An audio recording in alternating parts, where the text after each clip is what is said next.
નમસ્કાર। જાફરાબાદ પંથકમાં કમોસમી વરસાદથી માછીમારો પર આર્થિક સંકટ તૂટી પડ્યું છે। છેલ્લા 5 દિવસથી વરસતા વરસાદના કારણે દરિયાઈ ખેતી પર અસર થઈ રહી છે। કોળી સમાજ બોટ એસોસિએશનના પ્રમુખ અમીરભાઈ સોલંકીએ મુખ્યમંત્રી ભૂપેન્દ્રભાઈ પટેલ સહિતના રાજ્યમંત્રીઓને લેખિત રજૂઆત કરી છે। તેમણે માંગણી કરી છે કે જેમ ખેડૂતોને સહાય આપવામાં આવે છે તેમ દરિયાઈ ખેડૂતો એટલે કે માછીમારોને પણ સહાય આપવામાં આવે।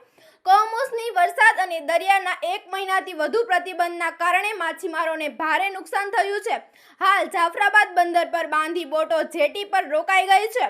સ્થાનિક તંત્ર દ્વારા વહેલી તકે સર્વે કરી અને સહાય આપવા આવે તેવી માંગ ઉઠી છે। વધુ સમાચાર માટે જોતા રહો આરપી ગુજરાત ન્યૂઝ રાજકોટ। સુરક્ષિત રહો। ધન્યવાદ। જાફરાબાદ કોળી સમાજ બોર્ડ પ્રમુખ અમીરભાઈ સોલંકી। આજે વરસાદના કારણે છેલ્લા 2.5 મહિનાની સિઝનની અંદર અમારે 1 મહિનો તો અમારે ઘરે રોકાવું પડ્યું છે અને જેમ જમીન ખેડૂતને સહાય ગવર્મેન્ટ આપે છે એ જ રીતે અમારી માંગણી છે કે દરિયા ખેડૂતને પણ અમને આપો। કાલે અમે અમારા ધારાસભ્ય શ્રી ઈલાભાઈ સોલંકી સાથે પણ અમારે લેખિત રજૂઆત થઈ, કૌશિકભાઈ વેકરિયા સાહેબ રજૂઆત થઈ, સાંસદ શ્રી ભરતભાઈ સુતરિયા સાથે પણ અમારે લેખિતમાં અમે આપેલું છે।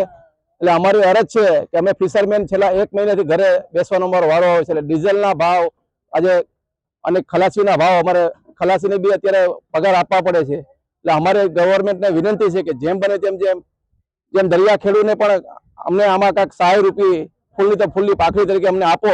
કારણ કે અત્યાર સુધીનો રેકોર્ડ છે કે કોઈ દી દરિયા ખેડૂતને આ રીતે સહાય આપી નથી। એટલે જેમ જમીન ખેડૂતને આપવામાં આવે છે એવી જ દરિયા ખેડૂતને સહાય આપે ગવર્મેન્ટ, એવી અમારી વિનંતી છે।